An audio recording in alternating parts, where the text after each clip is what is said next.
గలతీలకు రాసిన పత్రిక 2వ అధ్యాయం 20వ వాక్యాన్ని మనం చూడొచ్చు. నేను క్రీస్తుతో కూడా సిలువ వేయబడి ఉన్నాను. చాలు. ఇకను జీవించువాడను నేను కాదు, క్రీస్తే నా యందు జీవించుచున్నాడు. నేను అంటే ఎవరంటే పౌలు గారు గలతీ సంఘానికి ఉత్తరం రాస్తూ నేను మొదటి వచనంలో ఈ పత్రికను పౌలు గారు రాసినట్లుగా మనం చూస్తాం. కాబట్టి ఆయన మాట్లాడుతున్నాడు సంఘంతో, గలతీ సంఘంతో, మారు మనసు పొంది బాప్తిస్మం పొందినటువంటి సంఘంతో పౌలు గారు ఏం మాట్లాడుతున్నాడంటే, నేను అనగా పౌలు గారు, నేను అనబడే పౌలు గారిని తను ఏం మాట్లాడుతున్నాడంటే, క్రీస్తుతో కూడా సిలువ వేయబడి ఉన్నాను అన్నాడు. క్రీస్తుతో కూడా సిలువ వేయబడ్డాను అన్నాడు. క్రీస్తుతో కూడా పౌలు గారు ఏమైనా ఉన్నాడా అండి? క్రీస్తుతో ఉన్న వాళ్ళు ఎవరయ్యా అనంటే 12 మంది శిష్యులు క్రీస్తుతో కూడా ఉన్నారు. అర్థమైందండి? మరి ఈయన ఎప్పటి వాడయ్యా అనంటే యేసుక్రీస్తు వారు చనిపోయి తిరిగి లేచిన తర్వాత అపోస్తలుల ద్వారా సంఘం అనేది స్థాపించబడిన తర్వాత ఆ సంఘంలో కొంతమంది దేవుని పని నిమిత్తము నియమించుకున్నటువంటి వాళ్ళలో 7గురిలో ఒకడైనటువంటి స్టెఫన్ గారు సువార్త చెప్తూ ఉన్నప్పుడు అతనిని రాళ్లతో కొట్టే సందర్భము అపోస్తల కార్యములు 7వ అధ్యాయంలో మనం చూస్తాం. అక్కడ మనకి పౌలు గారు ప్రత్యక్షమవుతాడు సౌలుగా. యేసుక్రీస్తు వారి కాలంలో పౌలు గారు లేరు కదా, అపోస్తలుల కాలంలో ఉన్నాడు. తర్వాత అపోస్తల కాలంలో యేసుక్రీస్తు వారిని శరీరరీతిగా ఆయనతో ముఖాముఖి పరిచయం ఏమి లేదు. అపోస్తలు అందరిలో కూడా తర్వాత వచ్చిన అన్నిలోకి అపోస్తలుడు సపరేట్ అయినా. అర్థమైందండి? మరి యేసుక్రీస్తు వారితో కూడా పౌలు గారు లేనప్పుడు నేను క్రీస్తుతో కూడా సిలువ వేయబడ్డానంటాడేంటి? మరి అసలు క్రీస్తుతో పాటు సిలువ వేయబడింది ఎవరు?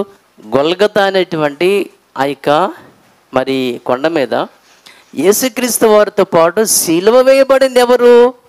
2 దొంగలు కదా. ప్రక్కన ఒక దొంగ ఉన్నాడు, కుడి ప్రక్కన ఒక దొంగ ఉన్నాడు. యేసుక్రీస్తు వారితో ఆ యొక్క గొల్గతా కొండ మీద యేసుక్రీస్తు వారితో పాటు సిలువ వేయబడింది ఎవరయ్యా అని అంటే 2 దొంగలు కదా. మరి 2 దొంగలైనప్పుడు అసలు పౌలు గారు ఆ కాలంలో లేడు. ఒకవేళ ఉన్నా యేసుక్రీస్తు వారితో పాటు సిలువ వేయబడింది ఎవరయ్యా అని అంటే 2 దొంగలు. కానీ ఇక్కడ పౌలు గారు ఏమంటున్నాడు? నేను క్రీస్తుతో కూడా సిలువ వేయబడ్డాను. అబద్ధం చెప్తున్నాడు ఏంటినా? ఏమండి? నేను క్రీస్తుతో కూడా సిలువ వేయబడ్డానంటే ఏంటి? దానికి అర్థం ఏంటి? రోమీయులకు రాసినటువంటి పత్రికలో నుంచి 6వ అధ్యాయము 3వ వాక్యాన్ని మనం చూద్దాం. క్రీస్తు యేసులోనికి బాప్తిస్మము పొందిన మనమందరము ఆయన మరణములోనికి బాప్తిస్మము పొందితమని మీకు తెలీదా?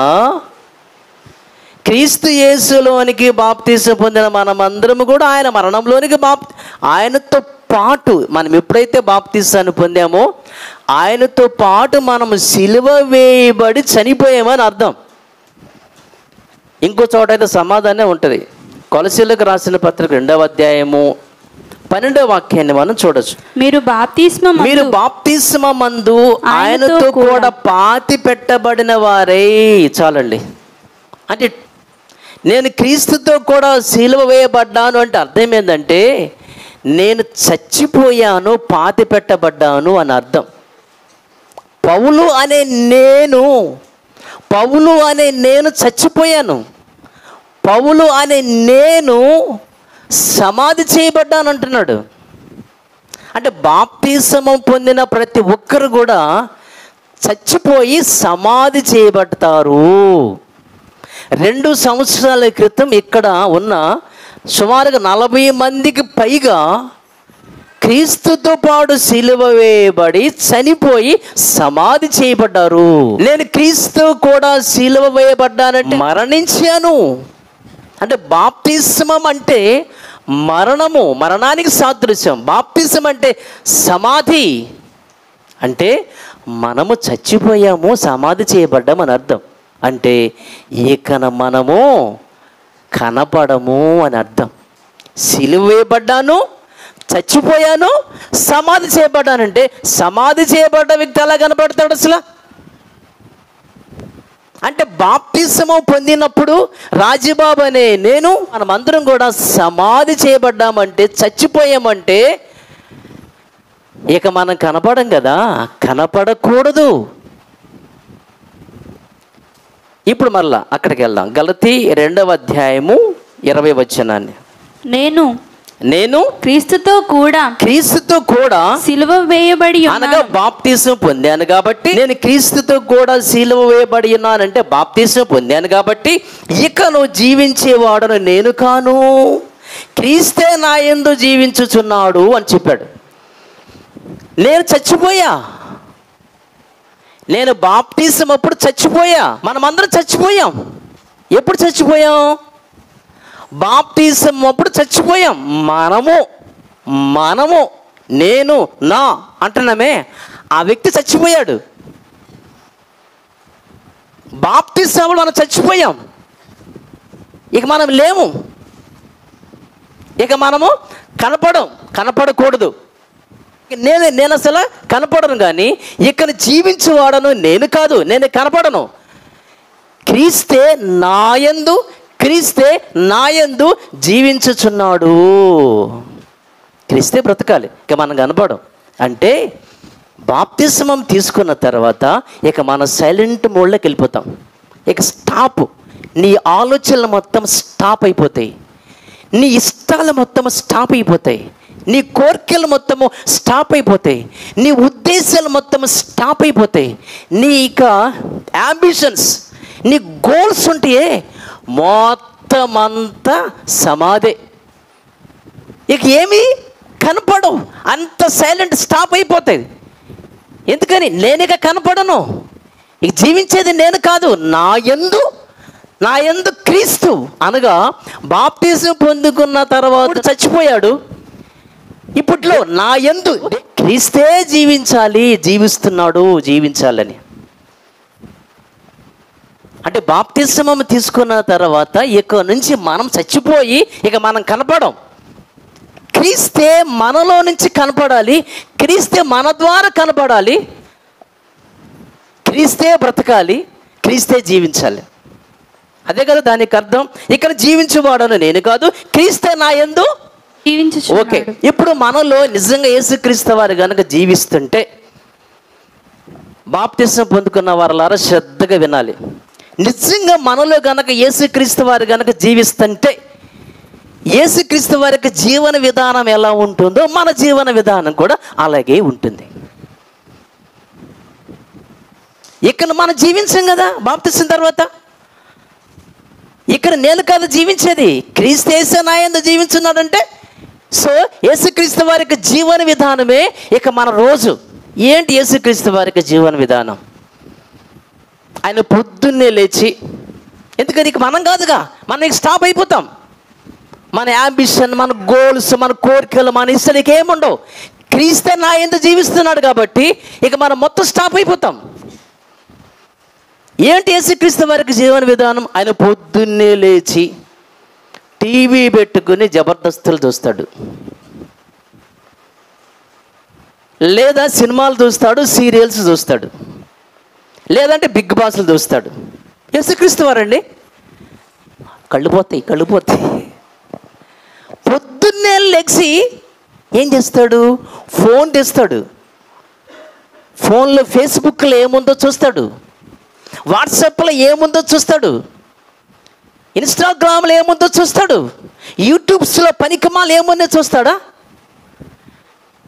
యేసుక్రీస్తు వారికి జీవన విధానం ఏంటి? ఇంతేనా? క్రీస్తే మనలో జీవించాలనుకున్నప్పుడు క్రీస్తు ఎలా జీవిస్తాడు? పొద్దున లేచి ఆయన వేకువజామున లేచి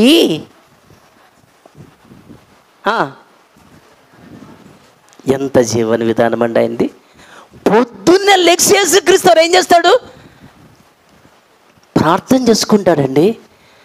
బాప్తీసం పొందుకున్న మనలో ఎంతమంది పొద్దున లేచి ప్రార్థన చేస్తున్నాం? నువ్వు ప్రార్థన చేస్తుంటే నీలో క్రీస్తు ఉన్నట్లు. అది వినాలి ఇక్కడ. నేను క్రీస్తుతో కూడా సమాధి చేయబడ్డాను బాప్తిసమం అప్పుడు. ఇక్కడ జీవించేది నేను, నాలో క్రీస్తే జీవిస్తున్నానంటే క్రీస్తు యొక్క జీవన విధానం మొత్తం మనకు రావాలి. సాయంత్రం పనంతా అయిపోయిన తర్వాత మరలా ఆయన ప్రార్థనకి వెళ్ళేవాడు. ప్రార్థన అండి, నిజంగా అండి, ఎంతమంది ప్రార్థన చేస్తున్నారో మీకే అర్థమవ్వాలి. మన ఒకసారి తమ్ముడు రతన్ రాజుతో ఎవరు భగవాన్ దాస్ అంటున్నాడు, నేను రాజబాబు అన్న చాలా చోట్ల మేము మీటింగ్స్కి వెళ్తాం. ఒకసారి మా మీటింగ్ అయిపోయేసరికి ఆయన నేను కాసేపు మేమిద్దరము వాక్యం షేర్ చేసుకున్న తర్వాత మేము మరలా మాకు ఇచ్చిన రూము లేదంటే ఆ చర్చిలోకి వెళ్ళినప్పుడు టైం మాకు 11-12 అయింది. ఇక మేమందరం కూడా తీసుకొచ్చిన బెడ్షీట్లు వేసుకుని ఇంకా మేము పండుకుంటాం.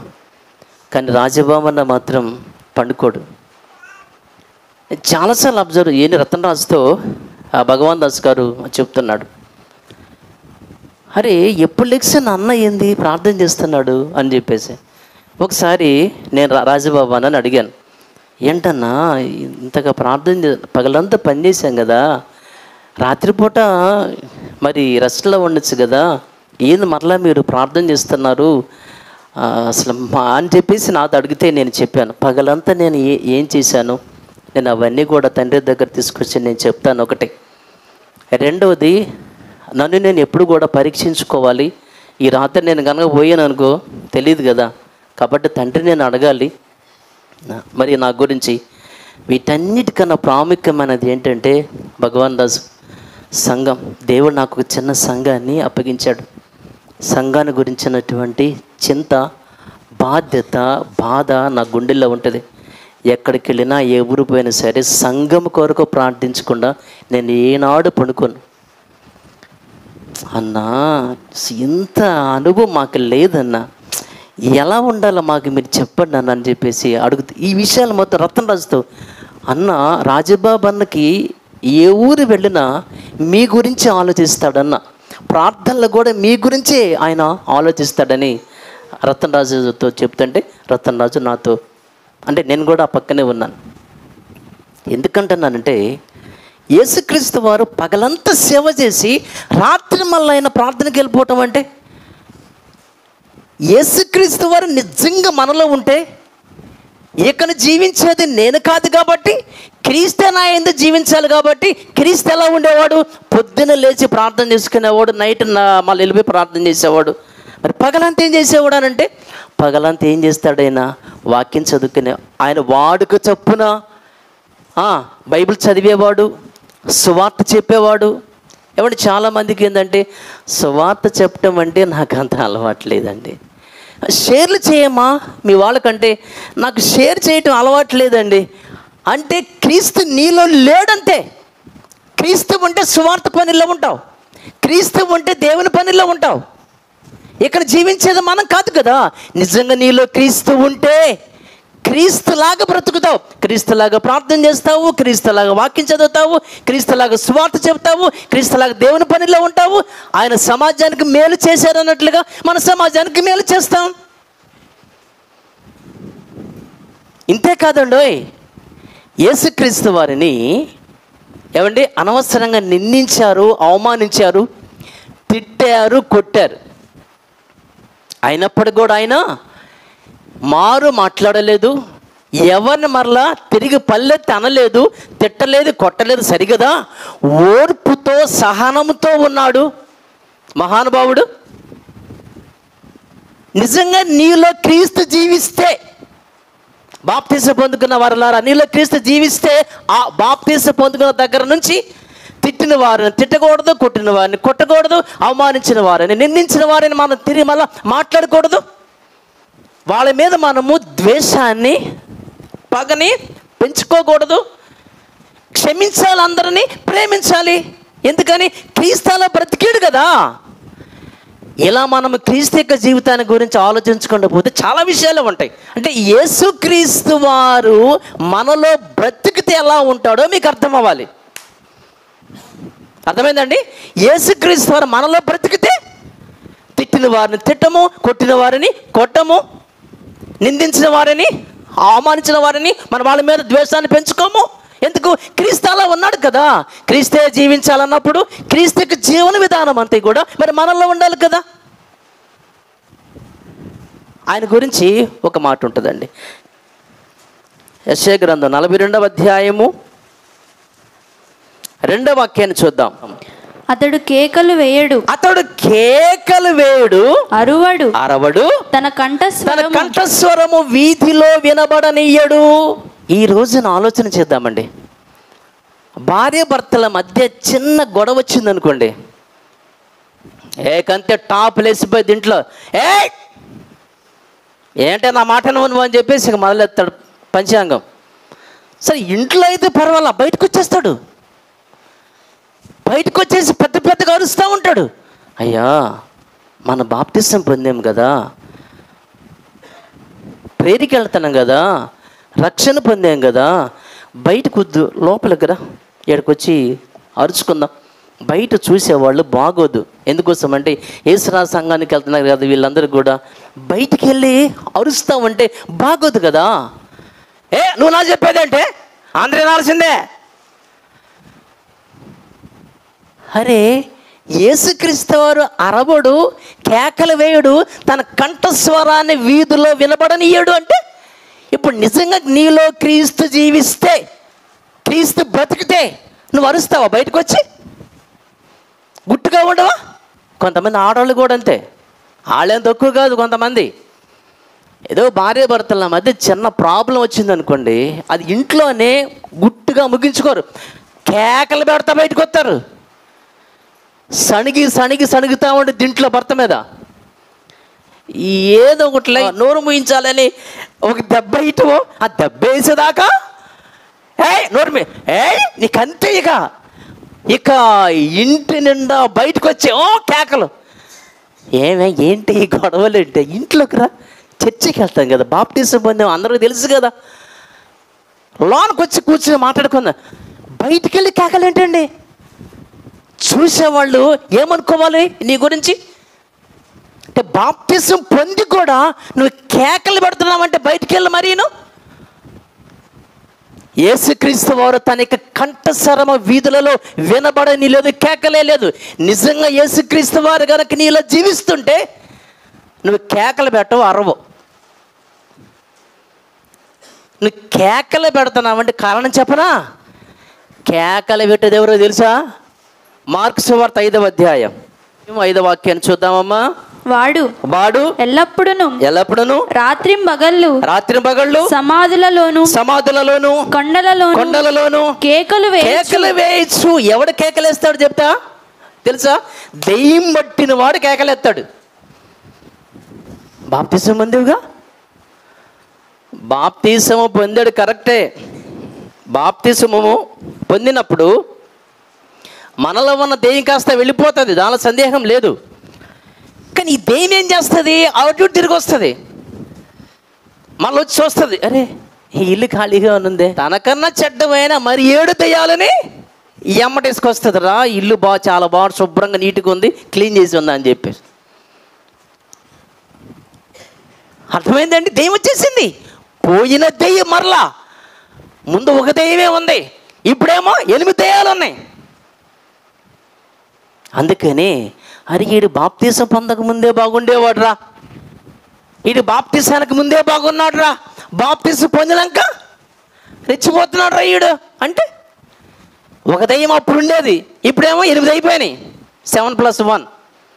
ఇక్కడ శానా ఈ దెయ్యం పట్టిన వాడు ఏం చేసి కేకలు, అరుపులు, తనను తాను గాయపరుచుకున్నాడంటే దెయ్యం పట్టిన వాడు తన జీవితాన్ని తనే నాశనం చేసుకుంటాడు. దీన్ని బట్టి మనకు ఏమర్థమవుతుందంటే మనలో క్రీస్తు ఉన్నాడా, దెయ్యం ఉందా?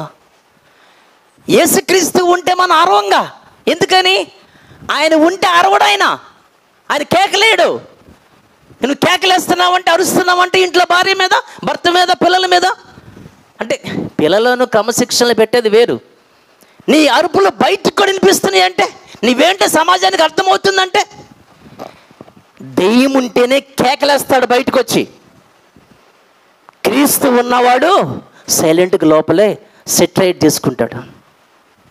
దీన్ని బట్టి మీకు అర్థం అవ్వాలి, నిజంగా మనం అసలు భక్తి పరులమేనా? మనలో అసలు యేసుక్రీస్తు ఉన్నాడా? ఇది కూడా చూద్దాం. 2 కొరింథీ పత్రిక 13వ అధ్యాయం వచనం 5 చూద్దాం దేవుని పిల్లలారా. మీరు మీరు విశ్వాసము గలవారై ఉన్నారో లేదో. అసలు మీరు భక్తి పరులో కాదు, మీరు అసలు భక్తి పరులో కాదు. మిమ్ముని మీరే శోధించుకొని చూసుకొనడి, మిమ్ముని మీరే పరీక్షించుకొనడి. మీరు భ్రష్టులు కాని ఎడల యేసుక్రీస్తు మీలో ఉన్నాడని మిమ్ముని గూర్చి మీరే ఎరుగరా? అసలు యేసుక్రీస్తు వారు మీలో ఉన్నాడో లేదో మిమ్మల్ని మీరే, పక్కోళ్ళని కాదు, మిమ్మల్ని మీరే. చాలామంది ఏంటంటే ప్రసంగం విన్నప్పుడు మన గురించి కాదని, పైగా వాళ్ళు ప్రసంగాలు వింటారే కానీ ఎప్పుడు చూసినా ఇంట్లో టీవీ మోగుతానే ఉండిద్ది, ఎప్పుడు సీరియల్స్ చూస్తానే ఉండిద్ది.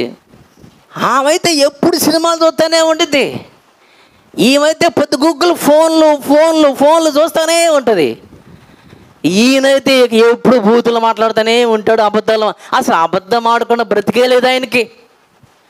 ఇలా ప్రతి ఓళ్ళు వాళ్ళ గురించి వీళ్ళ గురించి పరీక్షించడమే తప్ప బైబిల్ ఏముంది? వాళ్ళని కాదబ్బాయ్, మిమ్ములని మీరే ఏమని? మీరు అసలు భక్తి పరులో కాదు, మీరు అసలు బాప్తిసం పొందితే యేసుక్రీస్తు మీలో ఉండాలి కదా. మీలో యేసుక్రీస్తు ఉన్నాడో లేదో మిమ్మల్ని మీరే, పక్కోళ్ళను కాదండి పరీక్షించేది, మనల్ని మనమే పరీక్షించుకుందాం. అరే నేను బాప్తిసం పొందేనే, ఏంటి ఈ అరుపులేంటి, ఈ కేకలేంటి, ఈ బూతులేంటి, ఈ అబద్ధాలేంటి, ఈ సినిమాలు, షికార్లు, ఫోన్లు, విచ్చలవిడతానం ఏంటి? నేను బాప్తిసం పొందాను 2 సంవత్సరాల క్రితము, ఇదంతా ఏంటి? బూతులు మాట్లాడుతున్నానేంటి? మిమ్మల్ని మీరే పరీక్షించుకోండి. యేసుక్రీస్తు వారు కనుక మీలో ఉంటే మీరు ఎలా ఎందుకుంటారు? ఎందుకని? ఇకను జీవించువాడను నేను కాదు, క్రీస్తే నా యందు జీవిస్తున్నాడంటే క్రీస్తు జీవన విధానం మీలో ఉండాలి కదా. క్రీస్తు ఏమైనా బూతులు మాట్లాడతాడా? అబద్ధాలకు జనకుడాడు. ఎవడాడు? మనలో దెయ్యం ఉంది కాబట్టి అబద్ధాలు ఆడుతున్నాం. మనం యేసుక్రీస్తు వారితో పాటు సిలువ వేయబడ్డాం బాప్తిస్మం అప్పుడు. ఇకను మనం కనపడకూడదు, స్టాప్ అయిపోవాలి. ఇక మన ఆలోచనలు స్టాప్, మన ఉద్దేశం, మన ఇష్టాలు స్టాప్ అయిపోతాయి. మన గోల్ ఉంటుందే మొత్తం స్టాప్ అయిపోతుంది. మనలో క్రీస్తు వచ్చాడు కదండి. ఎఫెసీ పత్రిక 1వ అధ్యాయం 23 చూద్దాం. ఆ సంఘము ఆయన శరీరము. సంఘము యేసుక్రీస్తు వారి యొక్క శరీరం అంటండి. ఏమండి? సంఘం అంటే ఎవరు? దేశం అంటే మనుషులే, సంఘం అంటే విశ్వాసులే, మనమే. ఎఫెసీ పత్రిక 5వ అధ్యాయం 30వ వచనంలో, తన శరీరమును ద్వేషించిన వాడు ఎవడునూ లేడు గాని ప్రతి వాడును దానిని పోషించి సంరక్షించుకొనును. మనము క్రీస్తు శరీరానికి అవయవములై ఉన్నాము గనుక. ఈ 2 వాక్యాలను బట్టి మనకి ఏమర్థం అవుతుందంటే దేవుని పిల్లలారా, సంఘము అనబడే మనము క్రీస్తు శరీరము. మనం ఎప్పుడైతే బాప్తిస్మాన్ని పొందామో ఆ రోజున యేసుక్రీస్తు వారు, ఈ శరీరం అనేది యేసుక్రీస్తు వారిది అయిపోయింది. ఈ శరీరం మంద కాదు. ఏమండి? ఇప్పుడు ఎగ్జాంపుల్ అండి, ఎవరి శరీరంలో వాళ్ళే ఉండాలి, ఎవరి శరీరములో వాళ్ళే ఉండాలి అనేది లాజిక్ అయితే, ఇప్పుడు యేసుక్రీస్తు వారి యొక్క శరీరం ఎవరు?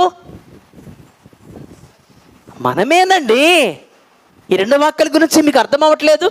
సంఘము క్రీస్తు యొక్క శరీరం, మనము క్రీస్తు శరీరం. అంటే ఇప్పుడు యాక్చువల్గా మన శరీరములో మనం ఉండాలి అనేది లాజిక్ అయితే, మనము క్రీస్తు శరీరం అయినప్పుడు క్రీస్తే మనలో ఉండాలి కదా. అంటే క్రీస్తు ఈ శరీరాన్ని ఆక్యుపై చేసుకున్నాడు. శరీరం మందే, ఆయన ఆక్యుపై చేసుకున్నాడు. ఎందుకని? ఇప్పుడు సంఘము క్రీస్తు శరీరం కాబట్టి ఆయన శరీరంలో ఆయన ఉండాలి. ఇక మనం కనపడం, మనం ఇంక సైలెంట్ అయిపోతాం. ఆయన శరీరం ఆయన ఇష్టం. ఏమండి, మీకు అర్థం అవటానికి కొంతమంది జీపీఏ చేస్తారు. వాళ్ళ స్థలాన్ని కానీ వాళ్ళ ఇళ్ళను కానీ వాళ్ళ ఫ్లాట్ల వాళ్ళు జీపే చేస్తూ ఉంటారు. జీపీ అంటే జనరల్ పవర్ ఆఫ్ అటార్నీ. ఇది మీకు అర్థం అవ్వాలంటే చిన్న ఎగ్జాంపుల్ చెప్తాను. సెయింట్ జాన్ స్కూల్ ఉంది కదండి, వీళ్ళు చాలామందికి తెలుసు కదా, అంచి సెంటర్లో ఉంటుంది. అసలు ఆ యొక్క ప్రాపర్టీ అంతా కూడా ఏఈఎల్సి వాళ్ళది, ఆంధ్ర ఇవాంజలికల్ లూథరన్ చర్చి.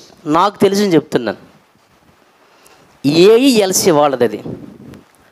ఇప్పుడు ఉన్నటువంటి ఎండి గారు వాళ్ళ నాన్నగారు ఏఎల్సిలో ఉన్నటువంటి వ్యక్తి కాబట్టి వాళ్ళతో మాట్లాడి వాళ్ళకి కొంత డబ్బులు ఇచ్చి 99 సంవత్సరాలు ఆ వ్యక్తి దాన్ని లీజుకి తీసుకున్నాడు. 99 సంవత్సరాలకి లీజుకి తీసుకున్నాడు. ఇప్పుడు ఉన్న ఎండి వాళ్ళ నాన్నగారు దాన్ని స్థాపించిన ఆయన. సో ఇప్పుడు అంటే దాన్ని జీపీ చేశాడు. అంటే ఏఈఎల్సి వాళ్ళు సెయింట్ జాన్స్ ఆయనకి జీపీఏ చేశారంటే general power of attorney, authority మొత్తం కూడా. అంటే స్థలము ప్రాపర్టీ అంతా లూథరన్ మిషన్ వాళ్ళదైనా సెయింట్ జాన్స్ వాళ్ళకి కొద్ది కాలం లీజుకి ఇచ్చినట్లు. సో ఇప్పుడు ఏమైందంటే ఆ స్థలం అంతా కూడా ఆయనకు ప్రాపర్టీ కింద వచ్చేసింది కాబట్టి ఇక ఆయన ఇష్టం. గోడ కట్టుకుంటాడు, ప్రహరీ వేసుకుంటాడు, ఇల్లు వేసుకుంటాడు, పడగొడతాడు, రూములు కట్టుకుంటాడు, కాలేజీలు కడతాడు, స్కూల్స్ కడతాడు. ఆయన ఇష్టం. 99 ఇయర్స్ వరకు ఆయనకు అథారిటీ ఉంది. ఇది మీకు అర్థమైతే ఇప్పుడు మన శరీరాలు మనవి, కానీ బాప్తిస్మం తీసుకున్న తర్వాత ఏమైందంటే మనం యేసుక్రీస్తు వారికి జీపీఏ చేశాం. ఇప్పుడు మన మీద అథారిటీ మొత్తం కూడా యేసుక్రీస్తు వారికి ఉంది. శరీరం అందే. ఇప్పుడు ఏమైంది? బాప్తిస్మం తర్వాత సంఘము ఆయన శరీరం అయింది, మనము ఆయన శరీరం అయిపోయాం కాబట్టి అథారిటీ మొత్తం యేసుక్రీస్తు వారికి చేతులకు వెళ్ళిపోయింది. ఇక మనది ఏమీ లేదు. ఆయన ఏం చెప్తే అది వినాలి. అంటే శరీరం అనేది మందే, కానీ మనం ఎప్పుడైతే బాప్తిస్మాన్ని పొందామో ఈ శరీరాన్ని యేసుక్రీస్తు వారు ఆక్యుపై చేసుకున్నాడు. ఆయన హ్యాండ్ ఓవర్లోకి మనం యేసుక్రీస్తు వారికి జీపీఏ చేసేసాం.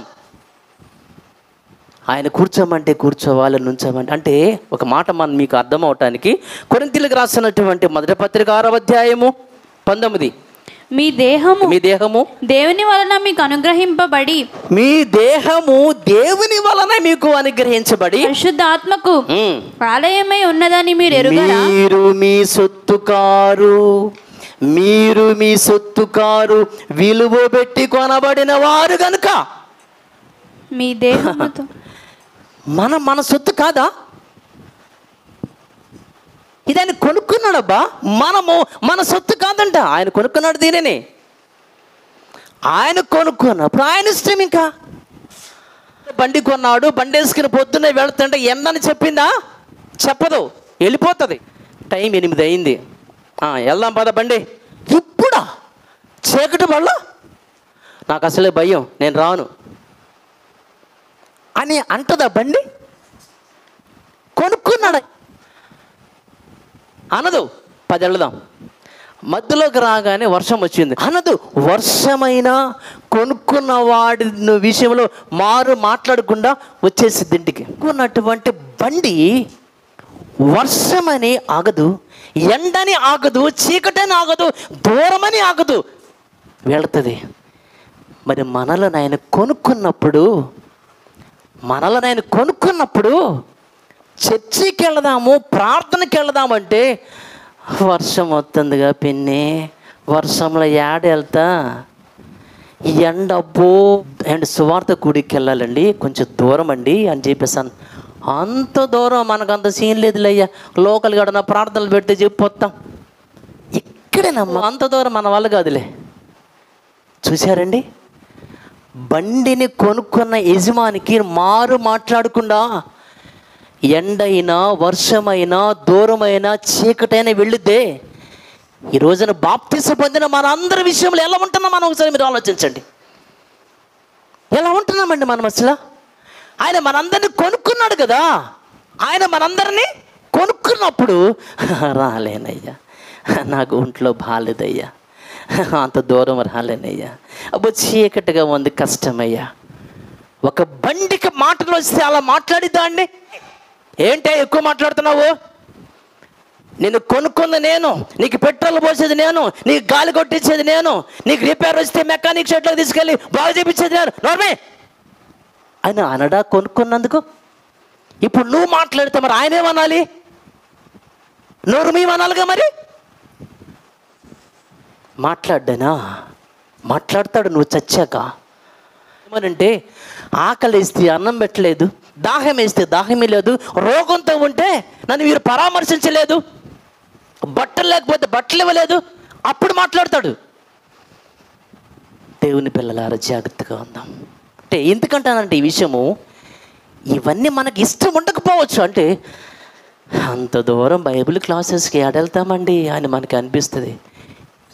ఇష్టం లేకపోయినా పౌలు ఒక మాట అంటాడండి, ఇష్టపడి చేస్తే నాకు జీతం వచ్చేది, కానీ ఇష్టం లేకపోయినా ఇష్టం లేకపోయినా ఇష్టం లేకపోయినా చేయాలి, మరి తప్పదు.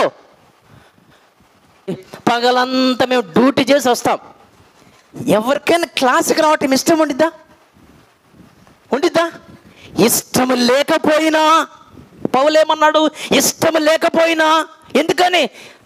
ఈ శరీరం నాది కాదు కదా, ఈ బాడీ నాది కాదు కదా, ఈ శరీరం నాది కాదు, ఇది ఆయనది. ఆయనది అన్నప్పుడు ఇష్టం లేకపోయినా బుధవారం క్లాసెస్కి వెళ్ళాలి, ఇష్టం లేకపోయినా ఆదివారం చర్చికి వెళ్ళాలి, ఒంట్లో బాగపోయినా ఇష్టం లేకపోయినా పరిచర్యకి వెళ్ళాలి, ఇష్టం లేకపోయినా సువార్తకి వెళ్ళాలి, ఇష్టం లేకపోయినా దేవుని పనిలో ఉండాలి. పౌలు అది చెప్పాడు, ఇష్టం లేకపోయినా తప్పదన్నాడు. ఎందుకని? ఈ శరీరం నాది కాదుగా, లాక్కుపోతున్నాడు ఆయన. రా అని చెప్పేసి మన జర్నీస్ కూడా లెక్కే ఉంటుంది. దేవునికి పనిలో పరిచయం దూరమైనా, అమ్మో అంత దూరమా, ఇష్టం లేకపోయినా, రాత్రిపూట ఇష్టం లేకపోయినా బైబిల్ క్లాస్ ఇష్టం. పగలంతా కష్టపడ్డానండి, ఇప్పుడు ఏం వెళ్తామండి, చాలా కష్టం అండి. నీకు ఇష్టం ఉండదు, ఇష్టం లేకపోయినా. పౌలు అదే, ఇష్టపడి చేస్తే జీతం వచ్చింది, కానీ లాక్కపోతున్నాడు. అందుకనండి ఒక బ్రతికితే క్రీస్తు, చావైతే ఎందుకు లాభం? పరలోకం వచ్చేది కరెక్టే. వర్షమైనా సేవకి వెళ్ళాలి, ఎండైనా సేవకి వెళ్ళాలి, దూరమైనా వెళ్ళాలి, చీకటైనా వెళ్ళాలి, కూడికలకి వెళ్ళాలి, బుధవారం వెళ్ళాలి. అది ఎందుకని? ఈయన మనకి కొంచెం ఇబ్బందికరంగానే ఉంటుంది పనులు చేసొచ్చి. దీనికన్నా చచ్చిపోయామనుకోండి హాయిగా ఉంటుంది కదండి, పరలోకంలో విశ్రాంతి కదండి. జాగ్రత్త దేవుని పిల్లలారా. ఏదో బాప్తిసం పొందేంలే పుసుక్కన మనకి పరలోకం వచ్చిందని చెప్పేసి అనుకోకండి, ఎవ్వరికి రాదు ఇది. దేవుని పిల్లలారా, మనం నిజంగా మారు మనసు పొంది బాప్తిసం పొందితే ఆ రోజునే మనం చచ్చిపోయి ఇక మనం బ్రతకం, ఇక మన ఇష్టం అంటే ఏమీ ఉండదు. క్రీస్తుతో కూడా సిలువ. ఇప్పుడు ఏమండి, నన్ను ఇలా సిలువ వేసాడు అనుకోండి, ఇక సిలువ వేసిన వాడికి ఇష్టం అంటే ఏముండదు. ఆకలేసినా తినలేడు, దాహం వేసినా దాహం అంటే ఏమిచ్చారు ఆయనకి? చేదు కూల్ డ్రింక్స్ ఇవ్వచ్చుగా, కొబ్బరిలు ఇవ్వచ్చుగా, మజ్జిగ ఇవ్వచ్చుగా. మన ఇష్ట ప్రకారంగా ఉంటుంది అక్కడ. సిలువ వేయబడ్డాము కాబట్టి ఇక మన ఇష్టమేమీ ఉండదు. క్రీస్తుతో కూడా బాప్తిసం పొందిన నాడే మనమందరము చచ్చిపోయామండి. ఇక మన ఇష్టాలు, మన కోరికలు, మన ఉద్దేశం, మన యాంబిషన్, మన గోల్స్ ఇంకేమీ ఉండవు. యేసే మనలో ఉండి ఆయన జీవిస్తున్నాడు కాబట్టి ఆయన ఇష్ట ప్రకారం, ఆయన గోల్స్. ఈ రోజున బాప్తిసం పొందుకున్న రోజున ఈ సందేశం వలన మీరు ఏం ఆలోచిస్తున్నారో ఒక్కసారి మీరు పరీక్షించుకోండి. మీలో క్రీస్తు ఉన్నాడో లేదో, క్రీస్తు ఉన్నాడో లేదో, క్రీస్తు కనుక మీలో జీవిస్తే క్రీస్తుకి జీవన విధానమే ఉండాలిగా. మరి